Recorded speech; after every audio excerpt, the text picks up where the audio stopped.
I like how Austin Idol doesn't want to get out of the ring. We still have the problem today. Somebody doesn't like getting out of the ring? Well, it's not like they don't like getting out of the ring. It's they're in the moment, right? Oh, I see. Yeah. And they're just living it up. Yeah, or they've been hurt, right? And we've got to move on. I see. And so what you're saying is we got to scrape the carcass up faster. Yeah, because we got another match coming up. Yeah.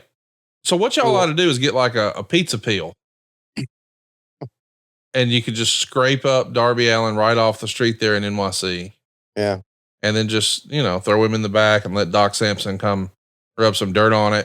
Yeah. Have you seen that? You know what? Now that we're thinking about this Darby YouTube series with Super Dave inspired that we just talked about on the other, what if in the middle, like after somebody gets hurt, we have Doc Sampson in the back do his best Mr. Miyagi, and we play that music and he claps and starts rubbing his hands together, and we got the dramatic music. And I know Darby just got hit by a bus, but if Doc could just clap and rub on it, and then he's good. Yeah. I'm for it. I'm for it too. Listen, I know, and I know how you are. I know we could make some fucked up crazy TV. Oh, there ain't no doubt. Ain't no doubt. Let me and you just turn loose. Maybe that's my call in life when my deal is done with AEW. Maybe you need to pitch Tony. Yeah. No, I'm not pitching anybody. We'll do it our own. Oh, okay. I'm for it. Really Fuck it. Let's do it right now. Right. And let's get those guys who criticized you that we were talking about on Twitter to book for us, since they know so fucking much. Let's have them write a script. I love you. So this match ended, and what was I talking? So here's what happened now, and I think it's great. If you come to an AEW show live, you'll notice that people are in the ring, and the house lights go dark. Yes, and that's I think that's some that WWE used to do that, and I think Mansouri brought that over with us. But that is so cool. It's like another ring, but when the lights go dark, everybody knows to get out of the ring. Yes. Yeah. The lights go dark and we'll play something on the big screen or something like that. Get the fuck out. Yeah. But I get it. I mean, I understand the kids. It's difficult to get out after, if you've had like a 10, let's say 15-minute match and you're selling and you've it's been an angle where you've been attacked. It's not easy to just pop up and jump out of the ring. Yes. So I get it. I understand kind of where they're coming from. Okay. So, this girl is nothing like what we saw with Sabled in our other bonus podcast. What does that mean? Nothing like? Well, I think most girls are nothing like Sable. Well, that's fair. Yeah. I'm going to give you that. That's fair. I mean, she was a 10, right?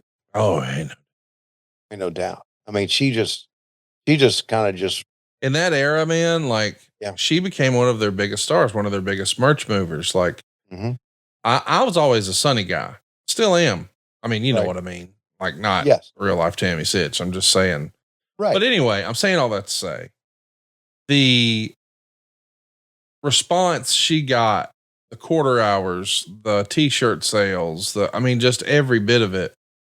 She became a megastar for Vince fast overnight. And respectfully, it's not because she was cutting great promos or having 5-star Will Ospreay, Kenny Omega, Okada matches. Right. She was just a very beautiful woman, and so beautiful that people changed the channel to see more of her, and they bought the t-shirt, and like, that is still hard for me to imagine. Like, look, it's sex appeal. I get it, but it sells, and it still does, regardless of what anybody will say. And anybody will say, "Oh, you're sexist. You only look at women as objects." Well, you know what? There's people out there that want to say that you can't call a woman beautiful. Who says that? Oh, I've heard that before. They're out of their fucking mind. They're beautiful women out there. Okay, so look at Tommy Rich. Somebody say something about lasagna. Was that not fun having him at the Top Guy weekend? Dude, he was so great, so fun, and a real bona fide old school Southern wrestling legend.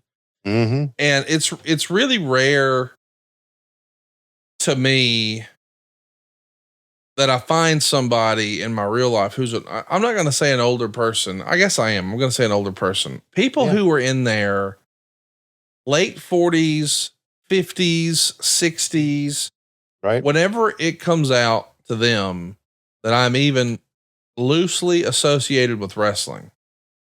Like Tony, I don't think a lot of people in that age group, they understand content creation, YouTube, television, radio, podcast. It all is just sort of like, and they ask this. So you do that wrestling stuff? Yeah. And it's like, okay, what am I supposed to say to that? Am I supposed to say, no, I'm not a professional wrestler? Duh. Everybody listening to this knows that. But I understand they're just trying to make conversation. They're not trying to, have it go down an ugly road or whatever. And so I'll say, yep. And they're like, I don't watch it. Okay. And you know where I'm going next. Yeah. But whatever happened to, but do you remember, and believe it or not, here in North Alabama, it's always Tojo Yamamoto. Huh. But I had a branch manager who worked with me in Ohio. Really nice lady. And when so you do that wrestling stuff?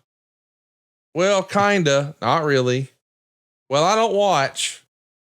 But do you remember Tommy Rich? And I'm like, as a matter of fact, I do. And she goes, he was my boyfriend. And I stopped what I was doing and I said, what'd you say? And she said, well, no, not in real life. But when I was a kid, me and my girlfriends, we all watched wrestling and we'd go to the matches and we were obsessed with Tommy Rich. We used to have fights about when we got older, which one of us was going to marry him. Wow. Like we were Tommy Rich diehards. And I'm like, are you serious right now? She's like, oh yeah. So when he came to our Top Guy, I had him sign her an 8x10 and cut a little video and send it to her. And she couldn't believe, oh my God, Tommy Rich?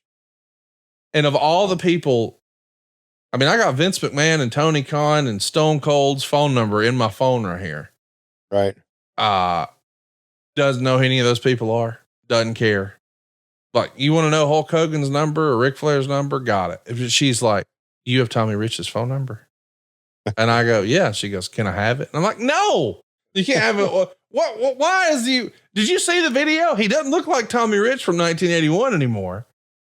And she's like, he was my dream. And I don't know, but it just, cause when I look at Tommy, no Diddy, I'm like, wait a minute. That dude was the draw. He was the matinee idol. That's hard for me to wrap my head around. Like if somebody's like Tom Zink, I'm like, well, I get that. That's a damn good looking man.